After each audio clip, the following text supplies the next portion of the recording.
Yo, what's going on, guys? It's your boy Scrubby here, back again with another video, feeling fresh and lackadaisical as always. Hope y'all are having a beautiful day. If you are, be sure to press that like button. Let me know what's going on. What'd you have for lunch? Leave what you had for lunch in the comments down below. You know, I'm feeling curious. As you can tell, I'm a little bit hungry as I'm recording this. Today we're gonna be talking about the time a kid in my class wanted to fight the teacher, you know? Not that big of a deal, just throwing fisticuffs with Miss Frizzle from the Magic School Bus, the usual. It's a pretty funny story, so buckle your seatbelt, get ready for a wild ride, and yeah, let's get into this, guys. So when I was a freshman in high school, I had this teacher named, I'm gonna change his name for the purpose of the video, but I'm gonna name him Mr. Ballista. Mr. Ballista, you know, an old school Call of Duty sniper rifle. That's what he was named after, you know? And Mr. Ballista was a pretty hard guy. He was near retirement. I'm pretty sure he was a veteran of like every single war ever, you know? He was a really old dude, and it was his last few years teaching, which meant he really didn't care, because as a teacher, your retirement's pretty secure, and you can pretty much do whatever you want once you have tenure, and especially since you're gonna retire in a year or two, the school won't really fire you or do anything. So he just had the ability to not care about anything. Like, if you were sassy to him, if you were rude to him, he didn't care, because what did he have to lose? Absolutely nothing. Nothing was going to happen. And he made that very clear on the first day of school when somebody was on their phone and he just took their phone, threw it across the room, and told them to go get it. I mean, at least to me, somebody who usually does goof around, it was pretty obvious that this guy did not care and would do absolutely anything to keep his classroom under control. So it was better to just stay out of his way, all right? You know, it's like jumping in front of a freight train. Yeah, you can, but the freight train is still going to run you over and you're going to look like a pancake, so maybe just don't do it. At least that's how I saw it. But I guess some people saw it as a challenge, you know, to like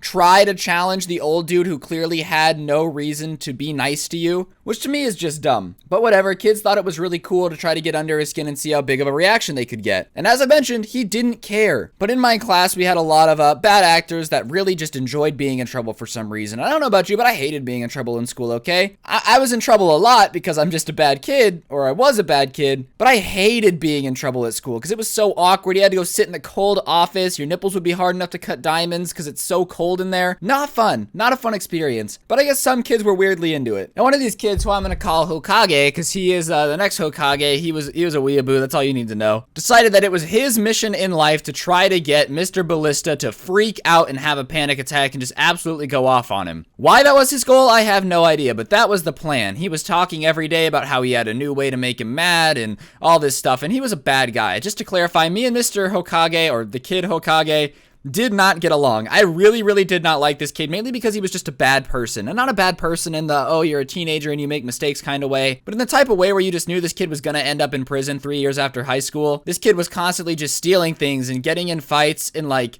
biting people, you know, when a 16-year-old, 14-year-old, I don't know how old he is, I don't really care, is biting people, you probably got some messed up issues. Yeah, and this kid was one of those people. So whenever he was flexing about the fact that he was going to make the teacher mad at him, I would just kind of roll my eyes and be like, yeah, I would be mad too. I mean, your parents are disappointed in you. I don't know why a teacher wouldn't be either. But whatever, this was Hokage's new life mission, to piss off Mr. Ballista and make him freak out. So in order to do this, Hokage starts digging into Mr. Ballista's personal life. And this is just a no-no. Never dig into somebody's personal life, okay? It's personal for a reason. You don't need to know your teacher's favorite flavor of coffee in order to understand that they're teaching you history, all right? It's just not necessary. But whatever, he just was really into learning everything he could about Mr. Ballista in order to get under his skin better. And something he found out was that Mr. Ballista's wife had cancer. And listen, I got along pretty well with Mr. Ballista. I really appreciate people who are straight up and honest and strict, and he was really forward about the rules. He was really honest about what you could do to stay out of trouble, so I had no problem staying out of trouble in his class.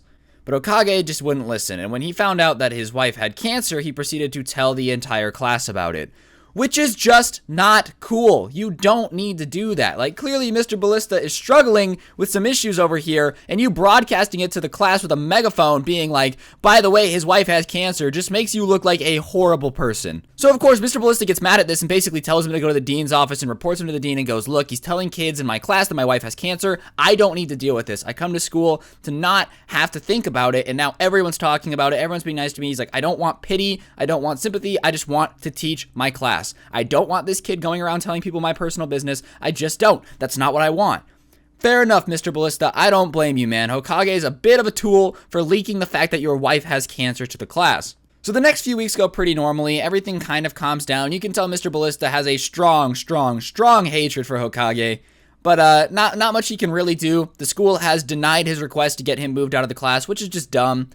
If you have a kid basically doxing the teacher and leaking personal information, it's probably a good idea to just put them in a new class and make sure they don't get along. And, you know, especially with a teacher like Mr. Ballista, who does not care and has nothing to lose at this point, it's a really, really, really good idea to make sure that these two people stay apart. And then, the moment you've all been waiting for. One day, we're sitting in class. I don't remember what we're learning about, but I guess Hokage just wasn't having it. And he goes, when are we going to use this in real life? Which was just, I get the question, I understand the premise, but the way he said it is what was rude. And Mr. Ballista goes, well, to be honest, you'll probably never use it in your life because you're going to end up working at McDonald's, which is pretty savage and true. I don't know where Hokage is, probably in prison or at a McDonald's, one of the two. And I guess this really set Hokage off because the entire class laughed. Because how are you not going to laugh at a teacher just roasting this kid who's clearly not a good person in front of everybody? It's just a funny experience to watch, right? And I guess this set Hokage off in a way that he had never been set off before because he looks Mr. Ballista in the eye and says, well, at least my wife doesn't have cancer. And I do not understand how you can say that to another human being. Like, imagine finding out that somebody's wife has a disease that kills millions of people every year and then using it in an argument when he says you're gonna work at McDonald's. You're gonna work at McDonald's. Yeah, well, at least my mom's not in a wheelchair. Like, that's the level of terrible person we are reaching here. You just shouldn't be able to say that to another human being unless you're actually a sociopath like a Shane Dawson documentary, right? And the entire class just opens their jaws and it's just silent. You know the type of silence where you can cut the silence with a knife because it's so thick and everybody is just sitting there like, oh my God, he actually just said that. I cannot believe that these words actually came out of another human being's mouth. Yeah, that's the reaction that all of us had because we just witnessed Mr. Potato Head, Hokage over here, tell a teacher that at least my wife doesn't have cancer. And I'm just sitting here flabbergasted, waiting for the response that I'm assuming is going to be pure rage and a desk thrown through this kid's skull. And Mr. Ballista furrows his brow and goes, what did you just say? And he goes, at least my wife doesn't have cancer. And at this moment, I'm getting ready to have to hold back Mr. Ballista because I'd want to kill this kid if I was in his position. And he looks at him and he goes, son, you are by far the most disrespectful degenerate I have ever had in my classroom, and I feel bad for the fact that the only way you're ever going to see anyone who loves you is behind prison bars.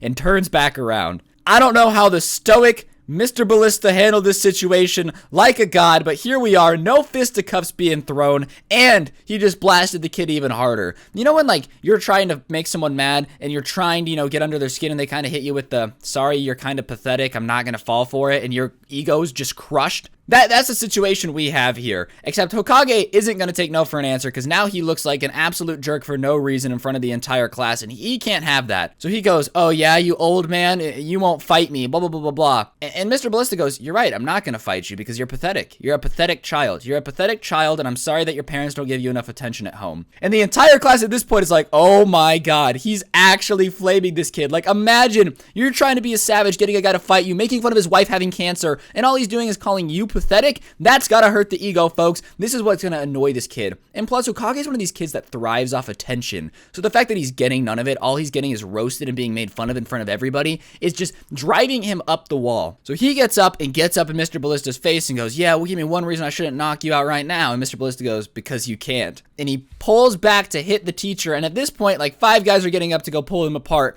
And he swings at the teacher. Mr. Ballista somehow moves out of the way of the punch and goes, and you just got yourself expelled, buddy. And everybody like grabs Hokage, pulls him out of the class towards the office. We get him in the dean's office, tell him everything that happened. They actually call the school police because it was technically like assault. I don't understand what happened there because he didn't hit him. But the school police get involved. They're basically like taking this kid to juvie for trying to assault a teacher. And Mr. Ballista, during this whole situation, cool as a cucumber. You could tell the cancer comments did bother him, but I mean, who wouldn't be bothered by that? Like, what a terrible kid for making fun of that. So, yeah, Hokage got expelled for trying to assault a teacher, and I really hope he's in prison somewhere, because anybody willing to make fun of a wife having cancer isn't a really good person. Just throwing that out there. Definitely not the best type. You know, whatever. I'm not saying you can never make a cancer joke, because sometimes they can be pretty funny, but you don't look someone in the eyes whose wife has cancer and make fun of the fact that their wife has cancer. That's how you know you're just an absolutely terrible human being. And I really am glad he got expelled. Karma did its job. That's the key here. I'm really thankful that Karma came in, punched this kid in the throat, and I gave him what he just deserved. You know, it was just desserts. On that note, guys, that's going to do it for the video. Hopefully you enjoyed. If you did, be sure to press the like button. Let me know in the comment section down below what you thought. If you liked the video, if you didn't like the video, I'd love to hear what you think. I know this was a pretty long story. I just remember it really, really vividly because it's one of the worst things I think I've ever seen a human being do to another human being. So it's just kind of lodged in my memory like a pitchfork lodged into the side of the frontal lobe of an Amish boy in a farming accident. And yeah, on that note, I'll see you guys tomorrow. Follow me on Twitter at ScrubbyVivo, Instagram at Scrubby_YT. Buy some merch if you haven't already, because that's pretty cool. And remember, don't get anyone pregnant. And if you do, make sure they're hot. One more thing, by the way. I was just really close to 10 minutes, to be honest.